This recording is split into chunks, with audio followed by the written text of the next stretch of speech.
श्री हरिवंश। आज हम जानेंगे कौन है सेवक जी महाराज। सेवक जी महाराज का जन्म जबलपुर के गढ़ा गांव में हुआ था और इनका पूर्व का नाम दामोदर दास जी था। इनके एक प्रिय मित्र चतुर्भुज दास जी थे और काफी संघ में भजन कीर्तन किया करते थे। और एक दिन इनके घर रसिक साधु संतों की टोली आई, खूब भजन कीर्तन हुआ, सत्संग हुआ और सत्संग करते करते जैसे ही लीलाओं में प्रवेश करने लगे, ठाकुर जी की मान लीला, प्रिया प्रीतम की रास लीला, कैसे दिखते हैं श्री जी, प्रिया प्रीतम की विविध विविध लीलाएं सेवक जी महाराज के और चतुर्भुज दास जी महाराज के नेत्र सजल होने लगे।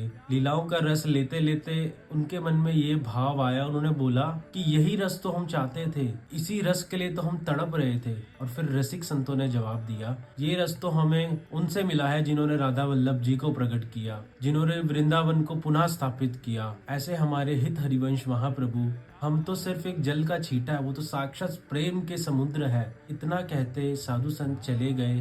दामोदर दास जी और चतुर्भुज दास जी के मन में आया कि जिनकी वाणी से इतना रस बरस रहा है, अगर हम उनके शिष्य बन जाए तो क्या ही हो जाएगा, हमें साक्षात प्रिया प्रीतम की लीलाओं में प्रवेश मिल जाएगा। उन्होंने ठान लिया कि हमें कैसे भी करके वृंदावन जाकर दीक्षा प्राप्त करनी है हित हरिवंश महाप्रभु से। तो ऐसे ही करते करते वो घर के कार्यों में इतना व्यस्त हो गए, 3 महीने बीत गए, वो वृंदावन नहीं जा पाए। वही साधु संतों की टोली फिर से आई और फिर से वैसे ही भजन कीर्तन हुआ, वैसे ही सत्संग हुआ, लेकिन इस बार उनको रस नहीं आ रहा था। उन्होंने पूछा कि इस बार इतना फीका फीका सा क्यों लग रहा है, ये आज ये वैसा रस क्यों नहीं बरस रहा, वैसा ही प्रेम, वैसा ही आनंद क्यों नहीं आ रहा। उन्होंने जवाब दिया, जिनकी कृपा से ये रस बरस रहा था वो हित हरिवंश महाप्रभु, वो महाप्रभु आज लीला प्रवेश कर गए।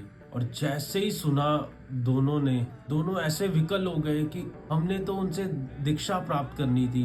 वो दोनों साधु संतों के चरणों में पड़ गए कि हमें कैसे भी करके कोई तो रास्ता दो जिससे हम महाप्रभु से दीक्षा प्राप्त कर सके, कुछ तो बताओ।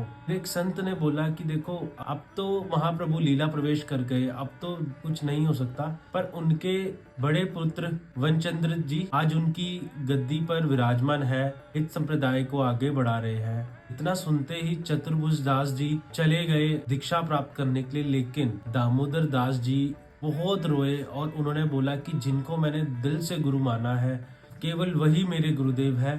मैं वनचंद्र जी को प्रणाम करता हूँ, लेकिन केवल अपने हित हरिवंश महाप्रभु को ही मान चुका हूँ और वही मेरे गुरुदेव है। और गुरुदेव तो पर ब्रह्म है, उनको मेरे लिए आना ही होगा।